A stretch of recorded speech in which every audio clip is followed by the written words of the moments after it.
So for example 9, A says if sine of theta equals negative 1/2, find cosine of theta find cosine of pi over 2 minus theta.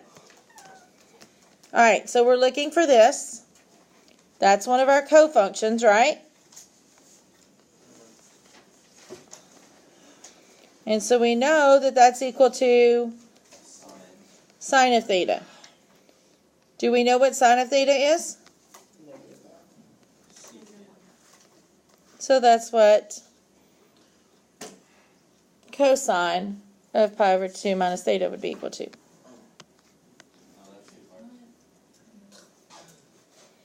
We wrote our identity, and then we already knew what sine of theta was, so we were able to just plug it in. Now notice on B though, B says if cosine of theta equals 0.38, find sine of theta minus pi over 2. It's backwards, isn't it? Alright, so that means it has something to do with the fact that it's an odd function for it to be able to switch like that. So the first thing is, let's do the regular though. We know that sine of pi over 2 minus theta is equal to cosine of theta, right?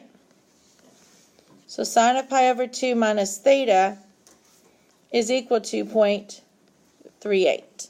Does that make sense? All right.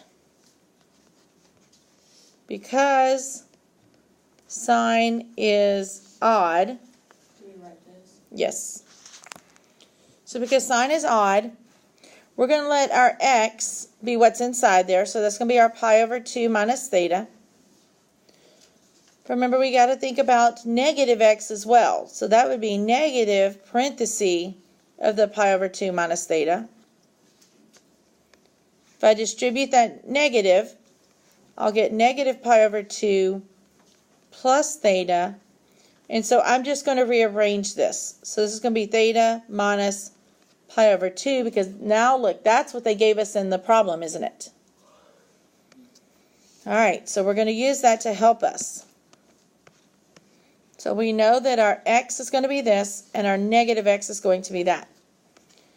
So because sine is odd still, we know that sine of negative x is going to be equal to the negative sine of x, correct?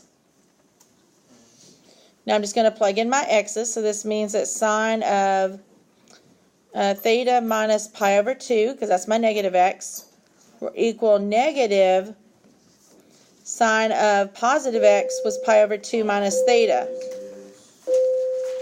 So we get negative, and we know that sine of pi over 2 minus theta is 0.38. So we get negative 0.38 as our solution.